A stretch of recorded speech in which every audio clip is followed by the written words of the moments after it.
auditeurs, bienvenue à ce 20e numéro de Lola Kayaouele, un podcast de Bouteli et du groupe d'études sur le Congo GEC, réalisé dans le cadre du projet Utafitia Amani. Au micro, Agenonga Chobert, chercheur principal pour les Ouélé. Dans cet épisode, j'ai le plaisir de recevoir Marcel Zouma, chef de la chefferie Gaïa et député national, élu de la circonscription de Bondo dans le Bas-Ouélé. Monsieur le député national, bonjour. Bonjour, Monsieur Chaubert. Un afflux de rebelles a été signalé depuis fin mai dans le Bas-Ouélé, singulièrement dans les territoires d'Ango et de Bondo qui ont longtemps été le théâtre de violences des groupes armés. Cette présence est une menace supplémentaire dans cette province qui, depuis plusieurs années, subit les violences alimentées par les groupes armés étrangers dont le bastion se trouve en République centrafricaine RCA. Monsieur le député, qu'est-ce qui explique l'entrée suivie de l'installation d'un groupe rebelle dans le Bas-Ouélé depuis fin mai? Merci de la question.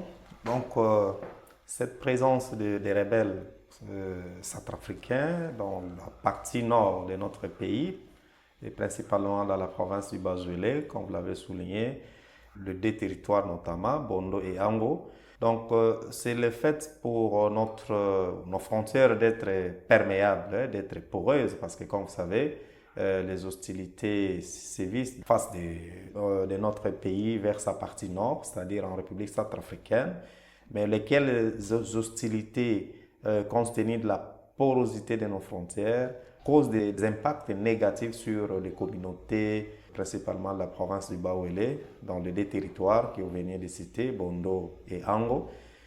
Tout simplement parce que ces communautés, ces populations n'ont pas la sécurité nécessaire de la part du pouvoir central, c'est-à-dire parce qu'il s'y observe un manque de services de sécurité et de défense au niveau de la frontière. Et le peu des agents de sécurité et de défense qui sont placés dans certains endroits sont dépourvus des moyens logistiques nécessaires et aussi il s'y pose un problème d'effectif même de ces agents-là.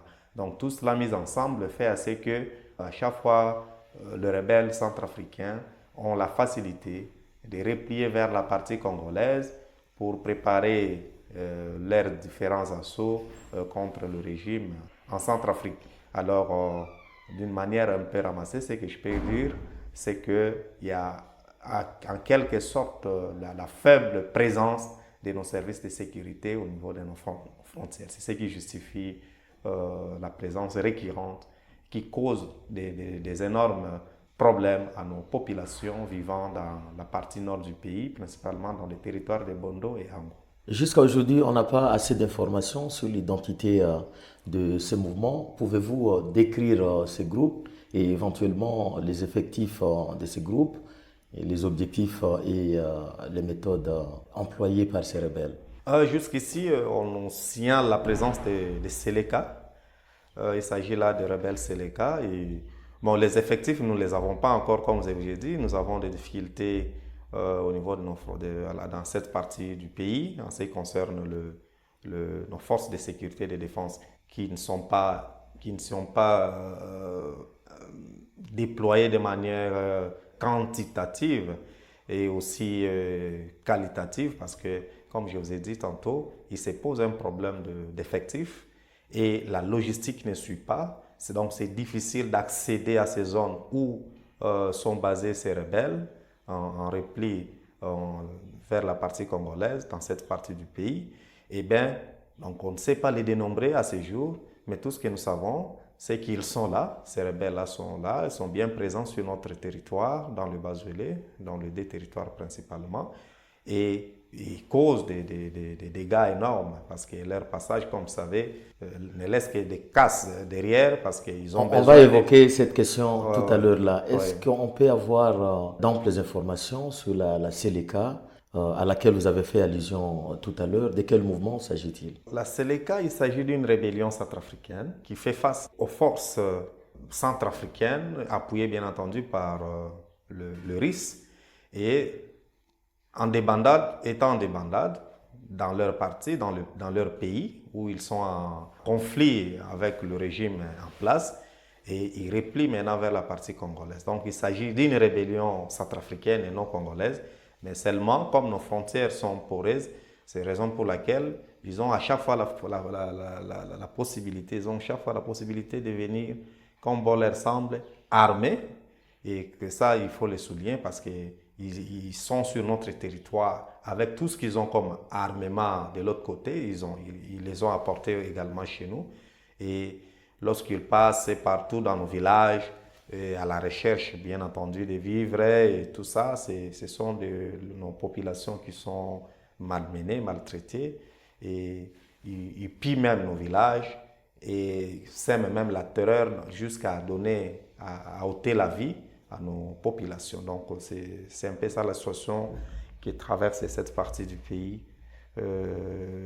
dans sa partie nord.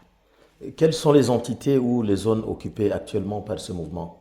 Il s'agit de deux territoires, Bondo et Ango. Donc, et c'est plus au nord de ces deux territoires-là. Donc, la partie qui, qui loge la rivière Mbomo, parce que c'est cette rivière qui nous sépare de la Centrafrique. C'est le long de cette rivière qui trouve aisé pour eux de faire différentes exactions, atrocités et leurs mouvements de manière dans tous les sens. Et ces zones, comme je l'ai dit, sont généralement des zones inaccessibles parce que, comme vous savez, c'est une grande forêt, une savane boiseuse et qui s'étend sur des longues distances, plusieurs kilomètres, où on ne peut accéder que lorsqu'on a on a des moyens logistiques nécessaires, et ce qui n'est pas le cas actuellement pour nos forces de défense et de sécurité. Donc tous les services, que ce soit la DGM, la NER, la DEMIAP et bien d'autres qui sont sur place, donc font face à ces déficits-là de moyens logistiques et ne savent pas directement s'y engager parce que, comme vous savez, comme ce sont dans des forêts qu'ils sont armés, si on ne les localise pas parce qu'ils sont des groupes rebelles, donc la situation peut tourner au vinaigre pour nos forces de défense et de sécurité. Raison pour laquelle il est vraiment question pour nous de prendre cette question de bras à corps, surtout au niveau du gouvernement de la République, pour que finalement nos services de sécurité et de défense soient dotés des moyens nécessaires. On va y arriver tout à l'heure. Ouais. Et selon certaines sources, l'Unité pour la paix en Centrafrique, UPC, une ancienne faction de la Séléka, vous y avez fait allusion tout à l'heure, qui est un mouvement en Peul, dont les combattants se sont retranchés dans le Bawele après avoir été chassés par une coalition à laquelle a participé Azande Anikigbe, AAKG, milice composée des Azandés. Peut-on craindre que le Bawele et les Owele deviennent le théâtre d'affrontement entre ces groupes, l'UPC et AKKG? Tout à fait, comme vous venez de l'évoquer. Si on ne met pas de sérieux, on peut en arriver à ces confrontations entre ces deux groupes qui, au niveau de la partie centrafricaine, sont en confrontation déjà et qui déjà commencent à trouver la partie congolaise comme intérêt neutre où ils peuvent aussi, si la partie gouvernementale congolaise n'y mettait pas de sérieux, donc ils peuvent aussi se servir de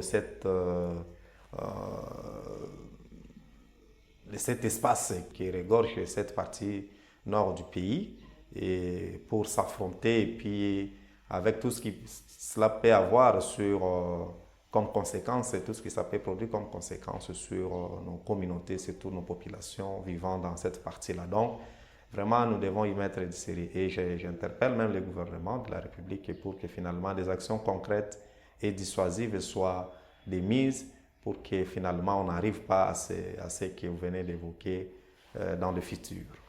Par ailleurs, peut-on redouter qu'aujourd'hui la présence de l'IPC dans le Bawele puisse entraîner des conflits communautaires entre les éleveurs nomades Peul Mbororo et les communautés locales dont la cohabitation a souvent été difficile, donc la cohabitation a souvent été difficile entre ces communautés? Oui, exactement, parce que comme vous savez, les éleveurs nomades Mbororo sont souvent taxés par nos communautés d'être en connivence avec ces fractions rebelles. Et il y a des actions, quand les exactions se commettent, on a souvent tendance à assimiler ou à associer les éleveurs nomades Mbororo à ces mouvements-là. Si jamais, au niveau, comme je l'ai dit, on y mettait de sérieux, en tout cas, je crois que ça peut davantage créer une situation de cohabitation difficile entre les communautés et ces éleveurs Mbororo dont la cohabitation pose encore problème à ces jours. Et parce que, comme vous savez, le point de vue de nos communautés, c'est de voir les Mbororo être rapatriés dans leur pays d'origine. Et si à cela, ces exactions perpétrées par ces groupes rebelles, lesquels sont associés aux Mbororo d'après une certaine opinion locale, eh bien, si ça perdurait, je crois que ça peut avoir des incidences très négatives au plan de cohabitation entre communautés et ces éleveurs, et avec tout ce que cela peut entraîner, notamment à des éventuelles confrontations un jour au sein entre communautés, nos populations et ces éleveurs-là qui n'hésiteraient pas à le prendre pour des cibles pour essayer, en se protégeant bien sûr, mais ferait peut-être ou poserait des actions qui mettraient ces éleveurs aussi en difficulté dans cette partie-là. Donc, nous avons vraiment intérêt à agir et agir le plus tôt possible pour que finalement on n'arrive pas à ces situations-là. On va aborder cette question tout à l'heure. Vous avez évoqué le fait que les Mbororo seraient en connivence avec les groupes armés. Ce sont des accusations qui ont souvent pesé sur eux. Mais en même temps, d'autres sources indiquent que les Mbororo seraient aussi la cible de ces groupes armés. Quelle est votre analyse par rapport à cette dynamique? Oui, en tout cas, comme je l'ai dit, bon, certains d'entre les Mbororo disent, parce que comme ça, vous savez, quand ces gens-là, ces rebelles arrivent dans nos forêts, généralement, ils occupent la partie où habitent également qu'occupent les Mbororo. Donc, c'est pour nos communautés, c'est un peu difficile de savoir si Mbororo est victime ou pas des actes d'atrocité de ces rebelles. Mais les Mbororo eux-mêmes nous disent très souvent qu'eux aussi sont victimes parce que quand ils arrivent, ils prennent en otage le membre de leur famille, ils les obligent à venir leur trouver le vivre au village. Et faute de quoi, ces familles prises en otage seraient exterminées et tout. Bon, face à tout cela, les Mbororo disent, voilà, bon, que faire? Nous devons protéger nos familles et acceptent la mission. Ils viennent, ils achètent. Mais pour les communautés, on pense que ce sont les Mbororo qui achètent pour eux, pendant qu'en réalité, derrière, il y a ces fractions rebelles-là qui envoient ces Mbororo à venir. Et souvent, ce sont des pistes des éleveurs Mbororo qui sont également empruntées par ces rebelles. Voilà, avec égard à cette problématique aussi jusqu'ici pas clairement scrutée, donc ça pousse légitimement une certaine opinion à dire voilà, c'est qu'il y a une certaine connivence entre les deux, ou entre les Mbororo et ces mouvements rebelles qui sévissent dans la partie nord de notre pays.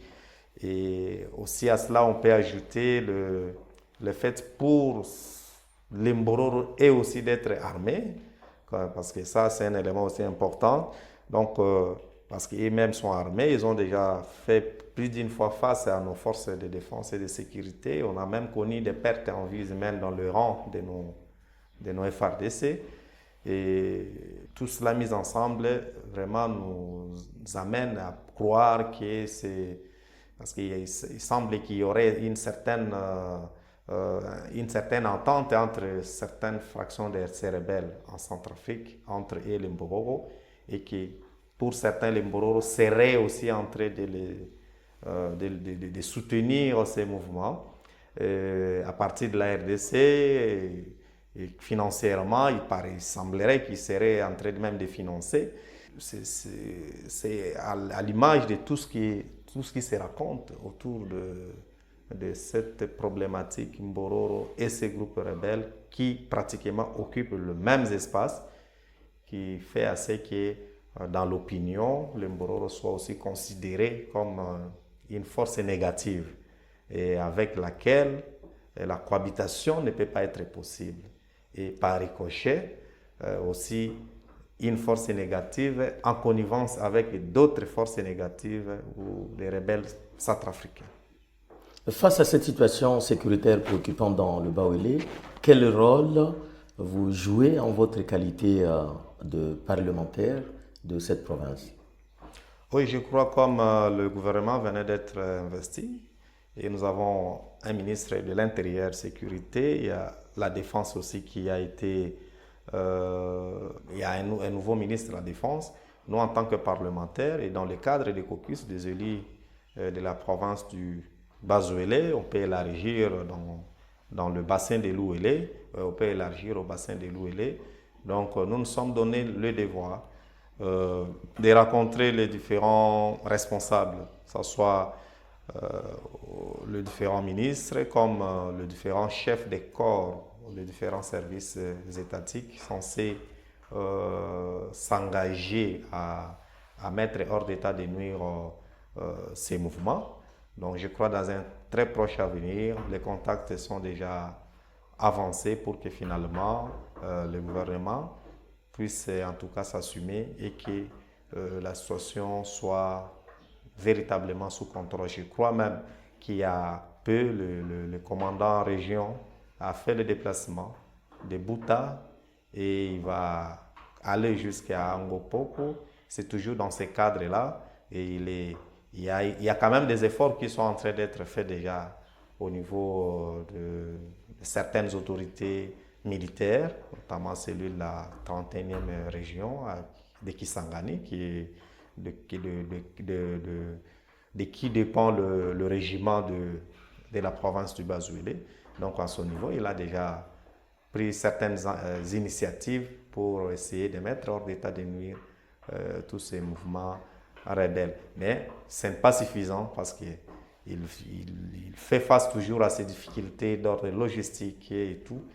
Et il nous appartient, nous, en tant que parlementaires, de pousser pour que les gouvernements de la République... Oui, justement, c'est la question que je voudrais vous poser. Ouais. Qu'est préconisé pour renforcer effectivement la sécurité dans le Bawele, voire dans tout l'espace où il est, et en vue de mettre d'abord fin à la psychose qui est en train de régner actuellement au regard de la présence des rebelles dans les territoires de Ango et de Bondo. Quelles sont les pistes de solutions, à votre avis, pour mettre fin à l'insécurité dans cet espace? Oui, bon, en fait, je crois que, comme je disais tantôt, nous sommes en train de nous organiser pour aller rencontrer les différentes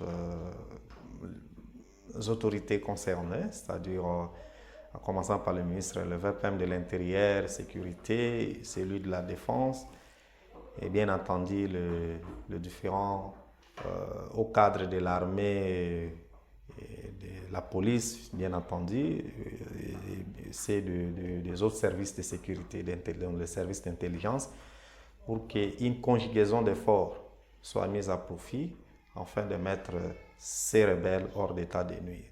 Mais aussi, il sera question pour nous de faire un plaidoyer auprès des responsables habilités, notamment celui de la Défense, à bien vouloir aussi rendre le régiment de Bouta, du Bas-Ouélé, une région militaire. Comme vous savez, la distance qui sépare le nord de Kisangani, c'est tout à fait, ça pose toujours problème lorsqu'il y a des incursions, que ce soit à Bondo comme à Ango, comme c'est le cas actuellement.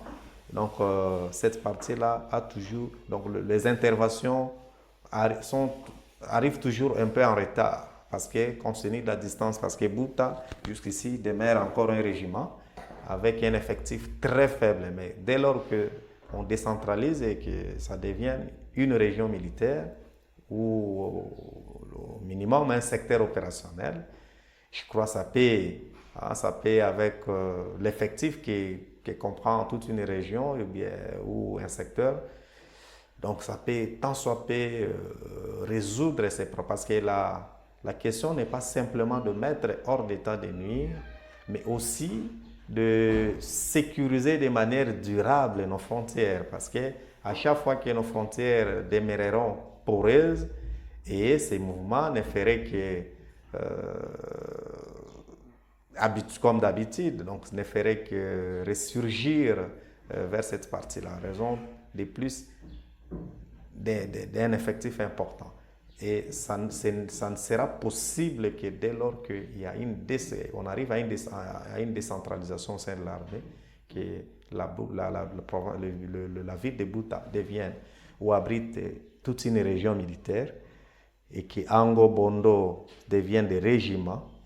Et avec ces dispositions au thème sécurité, je crois, ça ferait assez que finalement, non seulement qu'on puisse les débouter, mais aussi que nos frontières, de manière durable, soient sous contrôle de nos services de sécurité et de défense. Monsieur Marcel Zouma, merci pour votre participation à ce nouveau numéro de Lola Kayaouele, un podcast de Boutelier du groupe d'études sur le Congo GEC, présenté dans le cadre du projet Outafitia Amani. Je rappelle que vous êtes député national élu de Bondo dans le Bawele et chef de la chefferie Gaïa, situé dans le même territoire. Et c'est la fin de ce 20e numéro de Lola Kayaouele. Auditrices et auditeurs, merci de l'avoir suivi. Je vous retrouve bientôt pour le prochain numéro de Lola Kayaouele. Au revoir.